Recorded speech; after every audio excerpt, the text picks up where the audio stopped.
اعوذ باللہ من الشیطان الرجیم بسم اللہ الرحمن الرحیم اما بعد فقد قال الامام الحسن العسکری علیہ الصلاۃ والسلام لیست العبادۃ کثرۃ الصیام والصلاۃ وانما العبادۃ کثرۃ التفکر فی امر اللہ۔ میں آج سلسلہ امامت کی 11ویں کڑی حضرت امام حسن عسکری علیہ الصلاۃ والسلام کے حوالے سے اس درسی سلسلے کا آغاز کر رہا ہوں۔ تاریخ اسلام کلی عنوان اور اس کا جزئی عنوان تاریخ اہل بیت۔ اس عنوان کے تحت گفتگو کا سلسلہ جاری ہے اور جزئی تر عنوان جو ہے وہ ہمارا امام حسن عسکری علیہ السلام کے سلسلے سے ہے۔ 11 دروس آپ کی خدمت میں امام رضا کی تاریخ کے حوالے سے پیش کیے گئے، حالانکہ 11 قسطوں میں امام حسن عسکری کا درس پیش کیا گیا، امام علی رضا کا درس پیش کیا گیا، پھر بھی ان کی شخصیت اور ان کے کارناموں کو دیکھتے ہوئے بہت محدود تھا، کیونکہ کم وقت لیتے ہوئے مجھے بہت سی باتیں سمیٹنی تھیں، لہذا تفصیلات میں نہیں گیا۔ اس کے بعد 9 قسطوں پر مشتمل 9 دروس پر مشتمل امام محمد تقی کے حوالے سے آپ کی خدمت میں کچھ باتیں پیش کی گئیں، اور پھر اس کے بعد 9 دروس ہی امام علی نقی علیہ السلام کے حوالے سے آپ کی خدمت میں پیش کیے گئے 9 دروس۔ تو گویا 29 دروس ہو چکے ہیں اس سلسلے کی۔ یہ آج 30ویں کڑی ہے جو آپ کے حوالے کی جا رہی ہے، چونکہ ہمارے سلسلہ تدریسی کا آغاز اس سیمسٹر میں جو ہوا وہ امام رضا علیہ السلام کے زندگی نامے سے ہوا۔ میں نے تبرکاً امام حسن عسکری کی ایک روایت پیش کی، ایک حدیث پیش کی ہے۔ آج امام حسن عسکری علیہ السلام کے سلسلے سے کچھ ابتدائی باتیں ان کے ذاتی تعارف نامے کے عنوان سے عرض کروں گا، اور جو ہمارا ایک طریقہ ہے کہ آپ کے متعلق کتابوں کے حوالے سے کچھ گفتگو ہوگی، وہ انشاءاللہ میں آئندہ درس میں آپ کے حوالے کروں گا۔ آج کسی مصلحت کے تحت میں وقت بہت کم لیتے ہوئے صرف اور صرف ایک اجمالی خاکہ آپ کے فردی شناسنامے کا پیش کرنا چاہوں گا، حدیث کا ترجمہ کرنے کے بعد۔ حدیث کیا ہے؟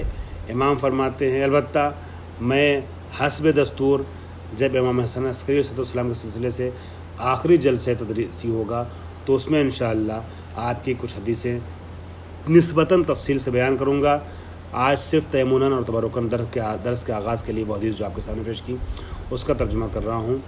ارشاد فرماتے ہیں، لیست العبادۃ کثرۃ الصیام والصلاۃ وانما العبادۃ کثرۃ التفکر فی امر اللہ۔ عبادت بہت زیادہ روزے اور نماز پڑھنے کو نہیں کہتے ہیں۔ صرف اور صرف انسان روزہ رکھے اور نماز پڑھے تو اپنے کو عبادت گزار نہ سمجھ لے، بلکہ حقیقت میں عبادت جو ہے زیادہ سے زیادہ تفکر اور غور و فکر کا نام ہے۔ امر ربانی میں، اسرار ربانی میں، امور الہی میں تفکر زیادہ سے زیادہ کرنے کی ضرورت ہے۔ صرف اور صرف نماز اور روزہ اس کا نام عبادت نہیں ہے۔ تفکر کے ساتھ جب یہ عبادتیں انجام دی جاتی ہیں تو پھر اس عبادت کا وزن بڑھ جاتا ہے، اجر اور ثواب بڑھ جاتا ہے۔ اس کے سلسلے میں بڑی تفصیلی باتیں ہیں۔ شیخ کلینی کی پوری کتاب موجود ہے، کتاب العقل والجہل کے عنوان سے اصول کافی میں، وہ سب انشاءاللہ نہیں عرض کروں گا۔ اگر اللہ نے چاہا انشاءاللہ تو آگے ہلکا سا کچھ تذکرہ اس حدیث کی وضاحت کے طور پہ آخری درس میں کروں گا۔ میں جس کی گفتگو کر رہا ہوں اس ذات کا نام ہے، اس کا نام نامی ہے حسن۔ ہم عسکری بھی کہتے ہیں، عسکری لقب میں بھی شمار کر سکتے ہیں، نام میں بھی شمار کر سکتے ہیں۔ امام حسن عسکری کو عسکری کہے جانے کی ایک وجہ یہ ہے، عسکر لشکر کو کہتے ہیں عربی زبان میں، عسکر سے عسکری بنا ہے۔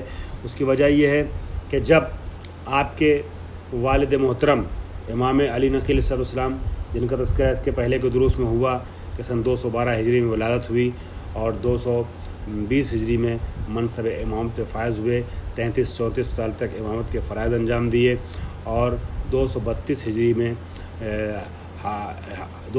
ہجری میں متوکل عباسی حاکم وقت بنتا ہے، اور 232 ہجری میں امام حسن عسکری کی ولادت واقع ہوتی ہے۔ متوکل حاکم وقت بنتے ہی چونکہ آپ کو پتہ ہے، میں اس کے پہلے عرض کر چکا ہوں، نہایت ظالم انسان تھا.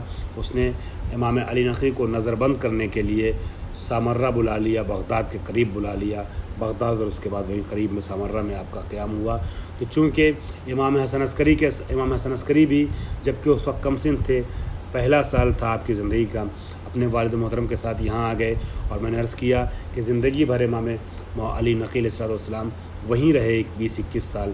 اس کے بعد 233 سے لے کے 254 تک، یہاں تک کہ 254 میں آپ کی شہادت واقع ہوتی ہے. اس عرصے امام حسن عسکری بھی آپ کے ساتھ تھے. اور 6 سال کے بعد اسی شہر میں سن 260 ہجری میں امام حسن عسکری شہید کر دیے جاتے ہیں. اور جہاں والد محترم دفن ہیں وہیں پر امام حسن عسکری بھی دفن ہیں. تو جس شہر میں ان کو رکھا گیا تھا سامرہ میں، وہ اس وقت فوج کی چھاونی ہوا کرتا تھا، لشکر گاہ ہوا کرتا تھا. اس لیے ان دونوں شخصیتوں کو اس شہر میں رہنے کی وجہ سے عسکریین کہا جاتا ہے، لیکن اصل میں 11ویں امام عسکری کے نام سے زیادہ شہرت رکھتے ہیں. اس لیے آپ کو امام حسن عسکری کے عنوان سے یاد کیا جاتا ہے. اور امام حسن عسکری کا میں نے عرض کیا نام جو تھا وہ حسن ابن علی تھا. آپ کی کنیت ابو محمد تھی.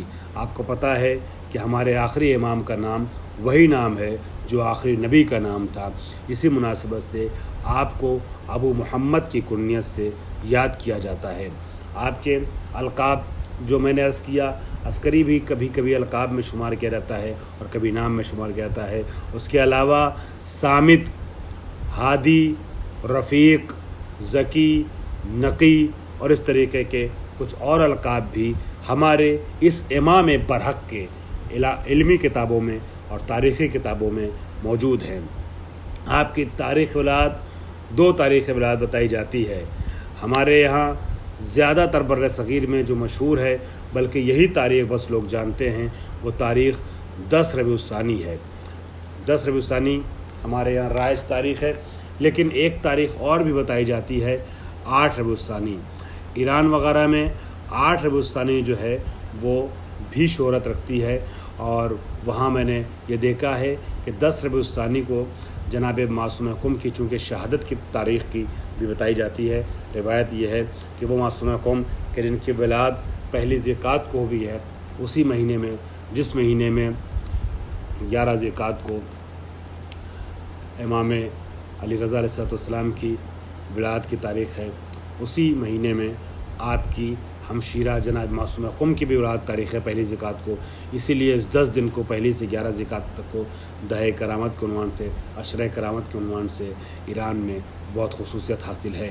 تو جناب معصوم قم کی چونکہ تاریخ وفات جو ہے وہ 10 ربیع الثانی بتائی جاتی ہے، لہٰذا وہاں زیادہ شہرت جو روایت رکھتی ہے امام حسن عسکری کی ولادت کے حوالے سے وہ 8 ربیع الثانی ہے. بہرحال تو ہم اپنے یہاں رائج روایت کے اعتبار سے جس کو بہت سے معتبر علماء نے تحریر کیا ہے، آپ کی خدمت میں 10 ربیع الثانی کو معیار مانتے ہوئے آگے بڑھ رہے ہیں. شیخ مفید نے ربیع الثانی مہینے کا ذکر کیا ہے.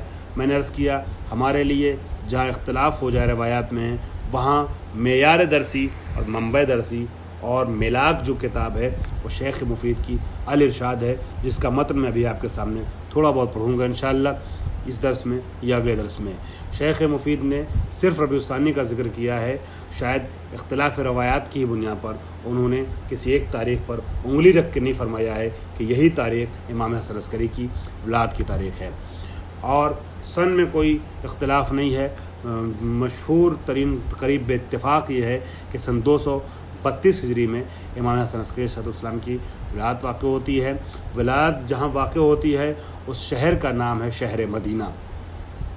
شہر مدینہ میں امام حسن عسکری، میں نے عرض کیا ہمارے اکثر ائمہ کی ولادت جو ہوئی ہے وہ شہر مدینہ میں ہوئی ہے. تدفین دوسرے شہروں میں ہوئی ہے. ائمہ باقی کے علاوہ باقی ائمہ کوئی کربلا، کوئی نجف، کوئی خراسان، کوئی کاظمین، کوئی کہیں اس طریقے سے سامرہ دفن ہوا. لیکن ولادت اکثر اماموں کی جو ہے وہ مدینہ میں واقع ہوئی ہے. چنانچہ امام حسن عسکری کی ولادت بھی مدینہ میں ہوئی ہے اور آپ کی مدت امامت جو ہے وہ 6 سال ہے. یعنی 254 ہجری میں آپ کے والد محترم کی رحلت کے بعد آپ امام بن جاتے ہیں، یعنی ظاہری طور پہ امامت کے فرائض آپ کے کندھے پہ آ جاتے ہیں، اور 254 سے لے کے 260 ہجری تک 6 سال تک آپ امامت کے فرائض انجام دیتے ہیں۔ اور 260 ہجری وہ سال ہے کرس سال امام آخر امام زمانہ بقیت اللہ اعظم کی امامت کا آغاز ہو جاتا ہے، اور امامت کے آغاز یعنی امامت ظاہری کے آغاز کے ساتھ ساتھ آپ کی غیبت صغریٰ کا بھی آغاز ہو جاتا ہے، جس کو میں امام زمانہ کی جب تاریخ آپ کے حوالے کروں گا تو اس میں شاید تھوڑا تفصیل سے بیان کروں کہ 69 سال تک 69 ایئر آپ کا جو ہے وہ غیبت صغریٰ کا سلسلہ چلتا رہتا ہے۔ 260 ہجری سے لے کر کے 300 یعنی 40 سال یہ، اور اس کے بعد پھر 29 سال ادھر، یعنی 300 سے لے کے 329 ہجری تک، ٹوٹل 260 سے 329 ہجری تک 69 سال امام کی غیبت صغریٰ کا زمانہ ہے، اور اس کے بعد 329 ہجری میں غیبت کبریٰ کا آغاز ہو جاتا ہے۔ تو اس طریقے سے امام حسن عسکری کی جو امامت کی مدت ہے وہ 6 سال ہے۔ تو آپ کی شہادت جو واقع ہوئی ہے وہ 260 ہجری میں، تاریخ جو تھی وہ 8 ربیع الاول تھی۔ 8 ربیع الاول تقریباً اتفاقی تاریخ ہے، اور شیخ مفید نے شہادت کی تاریخ کی تصریح اپنی کتاب میں فرمائی ہے۔ شہادت کے بعد آپ کو سامرہ نامی شہر میں جو لشکر کا پائے گاہ کہا جاتا تھا، مرکز کہا جاتا تھا، اس شہر میں سامرہ میں، عراق کے شہر سامرہ میں بغداد قریب آپ کو دفن کر دیا گیا، اسی مکان میں دفن کیا گیا، اسی حجرے میں دفن کیا گیا، اسی جگہ دفن کیا گیا جہاں آپ کے والد محترم امام علی نقی علیہ السلام دفن ہیں۔ اور آج ان دونوں شخصیتوں کا روضہ ایک ساتھ سامرہ عراق میں موجود ہے، اور آپ کی رہائش بھی ظاہر سی بات ہے، میں نے تو ابھی اشارہ کیا، سامرہ میں رہی۔ آپ کے والد ماجد امام علی نقی علیہ السلام ہیں، دنیا امامت کے 10ویں امام، دنیا شیعت کے 10ویں امام۔ آپ کی والدہ ماجدہ جناب سلیل خاتون یا حدیثہ یا سوسن، یا آپ کی جو ہیں وہ والدہ ماجدہ ہیں۔ آپ کے ازواج اور اولاد کے سلسلے میں انشاءاللہ آئندہ درس میں میں کچھ باتیں بیان کروں گا۔ والحمدللہ رب العالمین۔